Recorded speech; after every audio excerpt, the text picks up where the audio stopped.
Hello all, hope you all are well. तो चलिए आज एक शॉर्ट क्वेश्चन डिस्कस करते हैं 2026 के बोर्ड एग्जाम से, जो कि chapter linear equation in two variable से आया हुआ है। तो चलिए समझते हैं इस पैटर्न ऑफ क्वेश्चन को कैसे हैंडल करना है। तो क्वेश्चन क्या दिया हुआ है, देखिए, equation of another line parallel to the line represented by 2x minus 6y is equal to 7 is.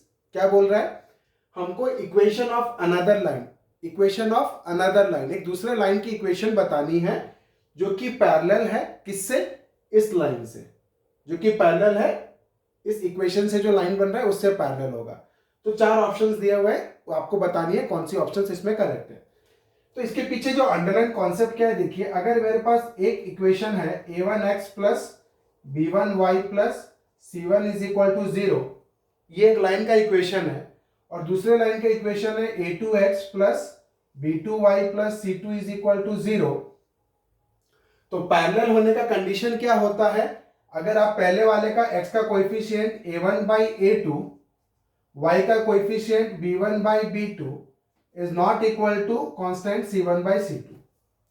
अगर a1 by a2 is equal to b1 by b2 हो लेकिन not equal to c1 by c2 हो, तो हम लोग क्या बोलते हैं? The lines are parallel, lines are parallel.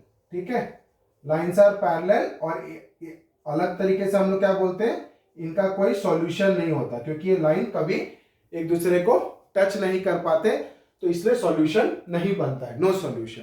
ठीक है, अब हमको इस क्वेश्चन को कम से कम टाइम में कैसे सॉल्व करना है। ठीक है, तो सबसे पहले आपको क्या करना है, जो आपको इक्वेशन दिया हुआ है 2x minus 6y is equal to 7, तो ये कॉन्सेप्ट तो आप क्या करते हो जब आप पढ़ाई करते हो थ्योरी, तो ये आपको ये पता रहती है। अब इस कॉन्सेप्ट को यूज करके हम क्या करेंगे, इसको सॉल्व करेंगे। तो सबसे पहले आपको जो चारों ऑप्शंस दिए हुए हैं ना, उसमें से जो स्टैंडर्ड फॉर्म में है, ठीक है, स्टैंडर्ड फॉर्म किसको बोलते हैं? ax plus B y plus c is equal to 0। नहीं तो थोड़ा लूज सेंस में देखेंगे तो क्या होता है, ax plus B Y is equal to C, ऐसा भी दिया है, तो भी हम उसको क्या करते हैं, मान के चलते हैं, इस वाले इक्वेशंस को हम देखेंगे। ठीक है, तो सबसे पहले आपको ध्यान क्या देना है, देखिए, a1 बाई a2 की रेशियो b1 बाई b2 की रेशियो से not equal to c1 by c2 की रेशियो होनी चाहिए। तो या तो आप क्या कर सकते हो, एक एक के साथ रेशियो चेक करोगे तो आपका 1 मिनट 2 मिनट 3 मिनट 4 मिनट जाएगा। नहीं तो आप क्या कर सकते हो, आपको ध्यान क्या देना है, रेशियो कब इक्वल रहता है। जैसे मैं आपको एक एग्जांपल देता हूं, 2, या मैं एग्जांपल आपको ले रहा हूं 4/6 की एग्जांपल ले रहा हूं, क्या 4/6। अब मेरे को रेशियो इक्वल करना है। ठीक है, तो या तो मेरा क्या हो जाएगा, इसमें कट जाएगा, मतलब इसके पास 4 है, इसके पास 4 है ना, तो नीचे वाला अगर मैं क्या करता हूं 4/6 क्या हो जाता है, 2/3 रेशियो से सेम होता है। तो या तो वो घटेगा या वो क्या होगा, बढ़ेगा। मान के चलो मैं मल्टीप्लाई करता हूं तो 8/12 भी हो सकता है, वो भी रेशियो क्या है, सेम है।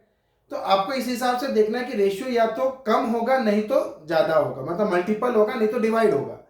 तो मैं इधर चेक करता हूं, मान के चलिए जो ऑप्शन सी है, देखिए ये वाला y के टर्म्स में स्टैंडर्ड फॉर्म में नहीं लिखा है, ये भी स्टैंडर्ड फॉर्म में नहीं लिखा है, ये भी स्टैंडर्ड फॉर्म में नहीं लिखा है, ये एक मोटा मोटी स्टैंडर्ड फॉर्म में लिखा हुआ है।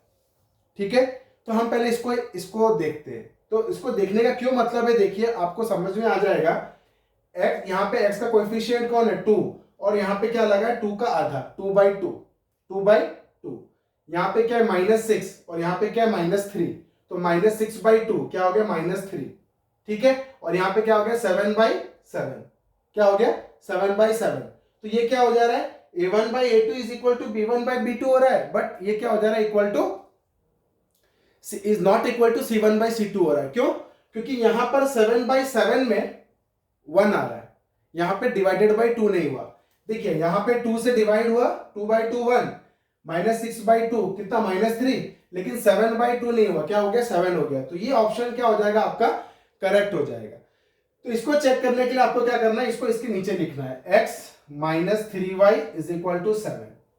अब आपका क्या रेशियो क्या हो जाएगा, a1/a2 निकालिए तो कितना हो जाएगा, 2/1, ये कितना हो जाएगा, -6/-3, और ये कितना हो जाएगा, 7/7। अब अगर आप देखते हो तो 2/1 ये माइनस माइनस कट जाएगा, 3 2 जा 6 कट जाएगा, लेकिन ये 7/7 के साथ इक्वल नहीं है। 2 is equal to 2 but which is not equal to 7 by 7 is equal to 1। तो हमारा क्या हो जाएगा, ऑप्शन सी क्या हो जाएगा, करेक्ट हो जाएगा।